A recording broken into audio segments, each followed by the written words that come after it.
আসসালামু আলাইকুম। আমাদের দেশে পাহাড়িদেরকে নিয়ে যে সমস্যাটা অনেক বছর যাবৎ চলে আসছে, আমরা অনেক দিন ধরে দেখে আসছি যে এখানে কিছু কনফ্লিক্ট হচ্ছে। হয়তো আমরা কেউ অনেক বেশি জানি, কেউ হয়তো খুব কম জানি। বাট যে যতটুকুই জানি আমরা এটার কেউই পক্ষে না। আমরা পাহাড়িদের ওই ৩-৪টি যে জেলা রয়েছে ওই অঞ্চলে, এদেরকে আমরা বাংলাদেশী মনে করি। আমাদেরই ভূখণ্ড, ওই জায়গাগুলোকে আমাদেরই ভূখণ্ড মনে করি এবং ওই লোকগুলোকে আমরা নিজেদেরই ভাই বোন মনে করি। যারা ওদেরকে অন্য দৃষ্টিতে দেখে, আমি মনে করি যে অন্য দৃষ্টিতে দেখার কোনো সুযোগ নেই। ওরা আমাদেরই অংশ, আমরা তাদের অংশ, ওরাও আমাদের অংশ। দেখুন, আমি ব্যক্তিগতভাবে একটা জিনিস বিশ্বাস করি এবং এটা আমি যথেষ্ট ন্যাশনাল ইন্টারন্যাশনাল পলিটিক্স হিস্ট্রি যতটুকু পড়েছি তাতে আমি একটা জিনিস বুঝেছি, জোর করে কোনো কিছু করা ঠিক না। জোর করে কখনো আপনি ভালোবাসা আদায় করতে পারবেন না। স্নেহ, মায়া, মমতা, ইভেন শ্রদ্ধা, কোনোটাই আপনি জোর করে আদায় করতে পারবেন না। করতে পারবেন, সেটা খুবই টেম্পোরারি। আমাদের এখনকার যুগে আমরা সব কিছু কিন্তু টেকসই চাই। আপনি যদি টেকসই ভালোবাসা চান, টেকসই স্নেহ, মায়া, মমতা, সম্প্রীতি, শ্রদ্ধা চান, তাহলে আপনাকে অবশ্যই সেটা যৌক্তিকভাবে এবং ভালোবেসে সেটাকে আদায় করতে হবে। ভালোবাসার উপর পৃথিবীতে আসলেই কিছু নেই।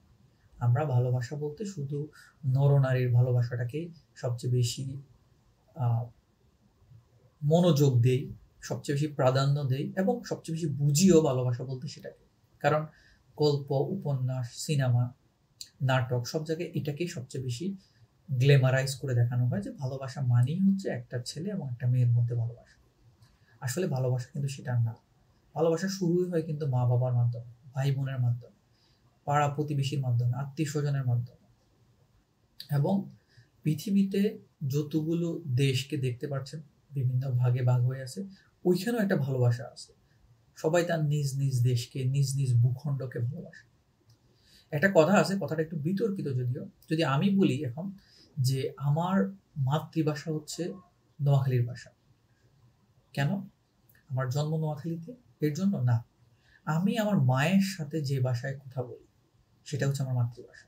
আমি কখনোই কিন্তু আমার মায়ের সাথে এখন আপনার সাথে যেভাবে কথা বলছি বা এই ভিডিওতে কথা বলতেছি এভাবে কথা বলি না। আমি আমার আঞ্চলিক নোয়াখালীর ভাষাতে আমার মায়ের সাথে কথা বলি এবং আমার মা একই ল্যাঙ্গুয়েজে আমার সাথে কথা বলে। এটা হচ্ছে আমার মাতৃভাষা। একইভাবে আমার যে অঞ্চল নোয়াখালী, সেটার প্রতি আমার একটা আলাদা ভালোবাসা আছে। হ্যাঁ, এটা বাংলাদেশের একটি অংশ, বাংলাদেশের একটি জেলা। এই কারণেই আমরা বাংলাদেশকেও ভালোবাসি, আমার নিজের জেলাকেও ভালোবাসি।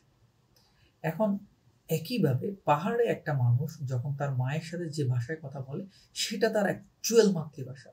হ্যাঁ, বাংলা তার রাষ্ট্রীয়ভাবে, কারণ বাংলা ভাষারই একটি অংশ হচ্ছে ছোট ছোটভাবে বিভিন্ন জেলার যে আঞ্চলিক ভাষাগুলো আছে সেগুলো বাংলা ভাষারই অনেকগুলো শাখা প্রশাখা। এগুলো কিন্তু এমন না যে এটা ভিন্ন একটা ভাষা, এটা বাংলা ভাষাই। কারণ আমরা যেটা বলি সেটা বাংলা ভাষা থেকে হয়তো 20% 30% চেঞ্জ হয়ে আরেকটা ভাষায় পরিণত হচ্ছে, যেটাকে আমরা আঞ্চলিক ভাষা বলতেছি। এগুলো কিন্তু আবার লিখিত ফরম্যাট নেই, লিখিত ফরম্যাটটা হচ্ছে বাংলা ভাষায়, কিন্তু বলার ক্ষেত্রে আমরা সেটাকে একটু চেঞ্জ করছি।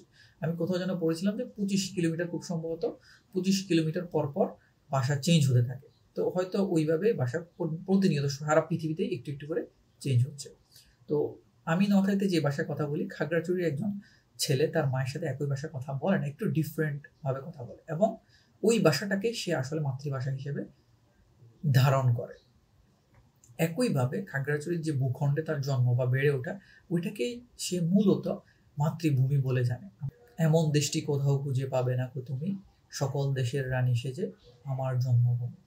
এই জায়গাটা বলতে কিন্তু আমরা পুরো বাংলাদেশকে মিন করি, কিন্তু সবার আগে আমাদের কল্পনায় কিন্তু আমার নিজস্ব ভূখণ্ডটা আসে, নিজস্ব জেলাটা আসে।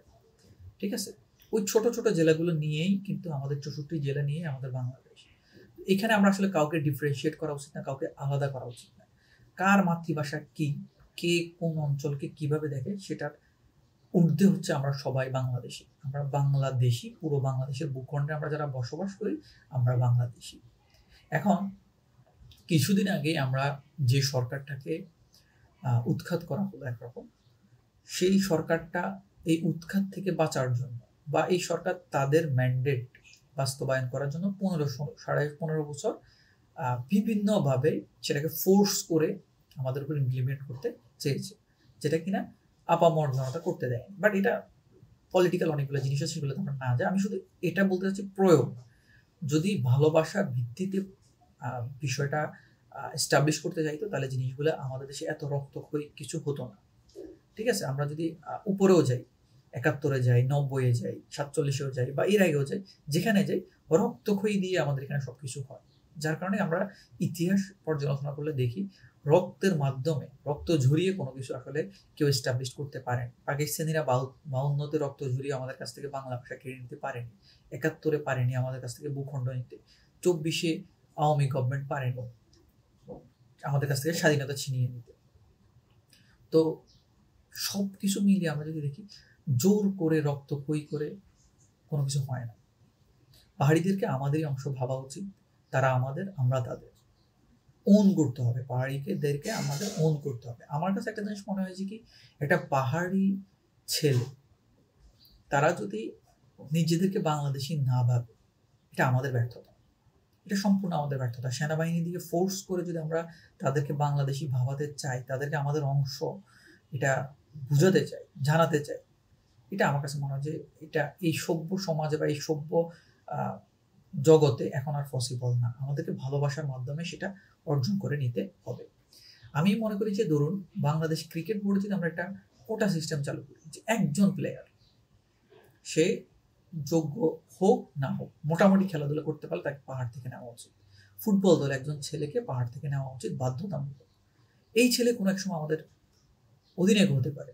তাহলে কি হবে, আমাদের দেশে এখন সাকিব, তামিম, মুশফিক, রিয়াদ, মাশরাফি, তাসকিন, মুস্তাফিজ, লিটন দাস, তারপরে নাজমুল হাসান শান্ত, এদেরকে দেখে যেমন নেক্সট জেনারেশন ক্রিকেটার হওয়ার স্বপ্ন দেখে, বাংলাদেশকে রিপ্রেজেন্ট করার স্বপ্ন দেখে, একইভাবে যদি ওই টিমে, আমাদের ওই টিমে একজন পাহাড়ি থাকে, তখন পরবর্তী প্রজন্মে যত পাহাড়ি থাকবে তারাও বাংলাদেশ টিমকে রিপ্রেজেন্ট করার চিন্তা করবে, বাংলাদেশকে রিপ্রেজেন্ট করার চিন্তা করবে। আমার জানা মতো, আমি ক্রিকেটের অনেক, বাংলাদেশ ক্রিকেটের অনেক বড় ফ্যান, কিন্তু আমি, আমার জানা মতো পাহাড়ি কোনো ক্রিকেটার আমাদের দলে আছে কিনা আমার জানা নেই, আমি কখনো দেখেছি বলে মনে পড়ে না। ঠিক আছে, আমার মনে হচ্ছে এটা একটা, আমরা এমনিতেও হারি অনেক দলের সাথে, জিতি হারি, যাই হোক, একটা প্লেয়ারের কারণে অনেক কিছু চেঞ্জ হবে তাও না, কিন্তু আমাদের দেশের সার্বভৌমত্বটা ঠিক থাকবে, দেশের মধ্যে সকলের মধ্যে ভ্রাতৃত্ব ঠিক থাকবে আমরা যদি পাহাড় থেকে একটা ছেলেকে কোটা সিস্টেমে নিয়োগ দিতে পারি, যে একজন প্লেয়ার খেলবে। আমরা সাউথ আফ্রিকাতে কিন্তু দেখি যে ওইখানে কৃষ্ণাঙ্গদের মধ্যে কিন্তু কোটা সিস্টেম আছে, তাদের দলে কৃষ্ণাঙ্গ থাকে এবং তারা ভালোও খেলে।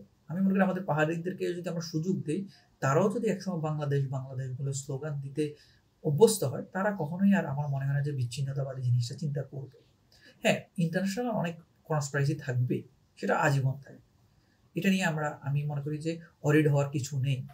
বাহিরের দেশ কখনোই আমাদেরকে উন্নত করতে পারবে না, বাহিরের দেশ কোনোদিন আমাদেরকে বিভক্ত করতে পারবে না, যতক্ষণ পর্যন্ত আমরা ঠিক থাকবো। আমরা ঠিক থাকলে আমাদের উন্নতিটা আমাদের মাধ্যমেই হবে, আমরা ঠিক না থাকলে আমাদের অবনতি, আমাদের বিচ্ছিন্নতা আমাদের কারণেই হবে। আমরা আমাদের জায়গা থেকে ঠিক থাকা উচিত।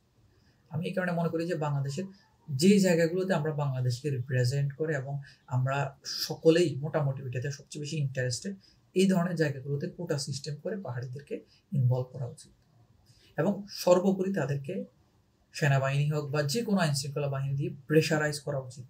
জোর করে আপনি আমাকে ভালোবাসাতে পারবেন না, আপনাকে আমি ভালোবাসতে হলে সেটা আপনার ভালোবাসা দেখে আমি আপনাকে ভালোবাসবো।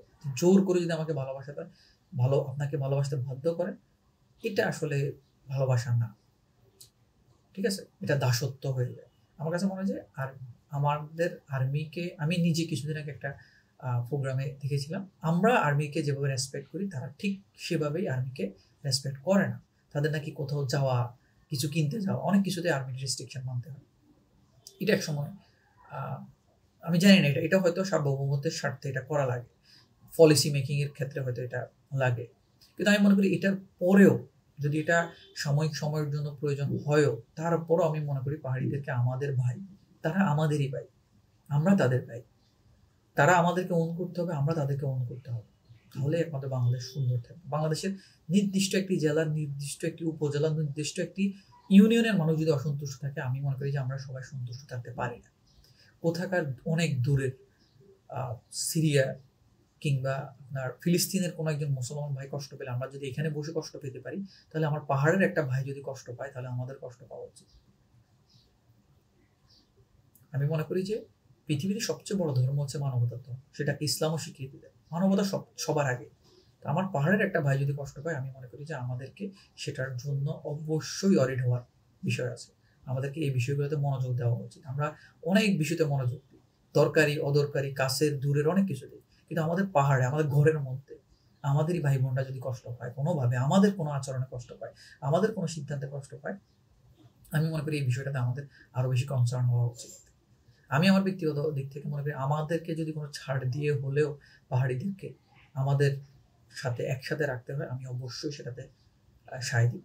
ওরা আমাদেরই অংশ, আমরা তাদের অংশ। আমি মনে করি আমি তাদের, তারা আমাদের, এইভাবে চিন্তা করা উচিত আমাদের। কোনোভাবেই বাহিরের কনস্পিরেসি যতগুলো আছে সেগুলো ট্যাকেল দেওয়ার জন্য আমাদের অবশ্যই আমাদের এন্টি কনস্পিরেসি থাকতে হবে, বা এন্টি আমাদের ডিফেন্স স্ট্রং থাকতে হবে। কিন্তু আমাদের ভাইদেরকে কষ্ট দিয়ে, হ্যাঁ, যারা ম্যানিপুলেটেড হয়ে গেছে তাদের ব্যাপারে হয়তো অ্যাকশন নেওয়া যেতে পারে, বাট এটা যাতে সবার উপর চাপিয়ে দেওয়া না হয়। আর ভালোবাসা দিয়ে 1 প্রজন্ম, 2 প্রজন্ম, 3 প্রজন্ম পরে গিয়েও হয়তো আমরা ভালোবাসার বিপরীতে ভালোবাসা পাবো। ভালোবাসার বিপরীতে ঘৃণা হয়তো 1 প্রজন্ম করতে পারে, আমাদেরকে 2 প্রজন্ম করতে পারে, এরপরে ঠিকই তারা আমাদেরকে ভালোবাসবে। তো আমার মনে হয় সর্বোপরি যারা যথাযথ কর্তৃপক্ষ রয়েছেন তারা এই বিষয়গুলোতে প্রায়োরিটি দেওয়া উচিত ভালোবাসাটাকে, পলিসি মেকিং, ডায়ালগকে, ফোর্সকে না। প্লিজ ফোর্স করে তাদেরকে আমাদের অংশতে আটকে রাখা, তাদেরকে ধুমিয়ে রাখা, এটা ঠিক না। তাদেরকে ভালোবাসা দিয়ে, লজিক দিয়ে, ডায়ালগ দিয়ে এবং বিভিন্ন টেকনিক অবলম্বন করে তাদেরকে আমাদের অংশ করে রাখা উচিত, এবং তারা মন থেকে যাতে আমাদেরই অংশ ভাবে এবং আমরা যাতে তাদেরকে ওন করতে পারি, এই বিষয়টা মাথায় রাখা উচিত। আমি কোনো তো পাহাড়িকে চাই না যে আমার কাছে, আমাদের দেশে সে থেকে সে বিরক্ত বোধ করবে, এটা আমি মনে করি যে এটা কাম্য না। বরঞ্চ সেও যাতে নিজেকে বাংলাদেশি হিসেবে প্রাউড ফিল করে, এই পলিসি মেক করা উচিত। যাই অনেক কথা বলে ফেললাম, যে কথাগুলো হয়তো অনেক সময় রিলেভেন্ট হতে পারে, ইরিলেভেন্ট হতে পারে, ছোট মুখে বড় কথা হয়ে যেতে পারে, বাট আমি মনে করি পৃথিবীতে সবচেয়ে বড় ধর্ম হচ্ছে মানবতা। এই মানবতাটাকে সামনে রেখে এগিয়ে যাওয়া উচিত। ধন্যবাদ। সালাম আলাইকুম।